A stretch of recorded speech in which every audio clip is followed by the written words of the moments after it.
मुझे लगता है कि ये लड़ाई सिर्फ सोनम वांगचुक की नहीं बल्कि हर उस गार्जियन की है जो अपने बच्चों के अंदर एक अपने देश के भविष्य, अपने परिवार के भविष्य और अपने बच्चों के लिए दिनों रात मेहनत करके उनके शिक्षा के लिए या अपने देश को बेहतर बनाने के लिए हर वो माँ बाप हर दिन मेहनत कर रहा है।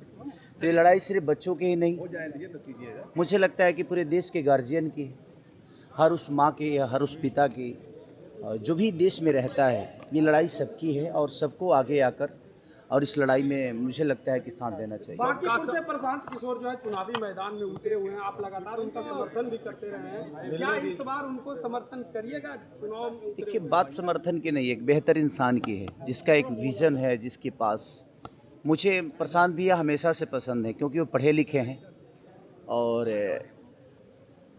मुझे लगता है कि विधानसभा में एक आदमी ऐसा चाहिए जो बच्चों की लड़ाई लड़े, जो रोजी रोज़गार की लड़ाई लड़े। मैं किसी पार्टी का नहीं बल्कि मुझे लगता है कि हम सबको एक बेहतर इंसान ही चुनना चाहिए, क्योंकि अगर आपके घर का गार्जियन ही सही नहीं होगा तो मुझे नहीं लगता कि बच्चों की भविष्य सही हो पाएगी। और एक नेता गार्जियन की तरह ही होता है। तो प्रशांत भैया सच में मुझे बहुत पसंद हैं क्योंकि उनके पास एक विज़न है, पढ़े लिखे हैं, उनके पास हमारे बिहार के भविष्य के लिए एक मैप है। तो मेरी शुभकामना है। प्रचार में जाएंगे खेसारी जी, क्योंकि जिस तरह से आप बात कर रहे हैं बच्चों के भविष्य की, बिहार के भविष्य की बात कर रहे हैं, भविष्य के लिए जाइएगा। देखिए, मेरे कहने का मतलब मेरे प्रचार में जाने से कोई जीत हार नहीं होता है। मुझे लगता है ना कि यहाँ के लोगों को ये डिसाइड करना पड़ेगा कि किसी के आने से आप वोट देंगे कि एक बेहतर इंसान, एक बेहतर नेता चुनना है आपको। और मुझे लगता है कि प्रशांत भैया जैसे लोगों को आगे आना चाहिए और लोगों को, ऐसे लोगों को मौका भी देना चाहिए। आपने इतने लोगों को मौका दिया है ना, एक बार एक बेहतर इंसान को मौका दे के देखिए, शायद बेहतर ही होगा। आरजेडी के साथ में आरजेडी ने भी कैंडिडेट मेरे उनके साथ भी मेरी मैं शुभकामना है। जीतने के कोई एक ही जीतेगा, बट मुझे लगता है कि एक बेहतर इंसान है प्रशांत भैया और मैं हमेशा से एक बेहतर इंसान का साथ दिया हूँ और मेरी शुभकामना उनके साथ भी है कि बिहार की जनता को तय करना है कि वो किसके तरफ जाती है।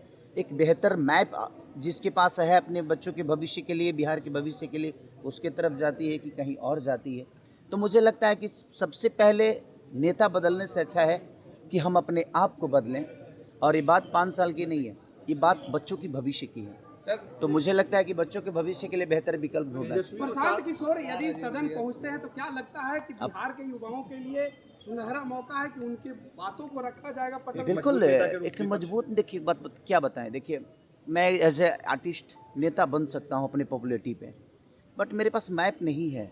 मैं पढ़ा लिखा नहीं हूँ, मुझे एक पढ़े लिखे आदमी को रखना पड़ेगा ताकि वो मुझे मैप समझाए कि हाँ ऐसे विकास होगा।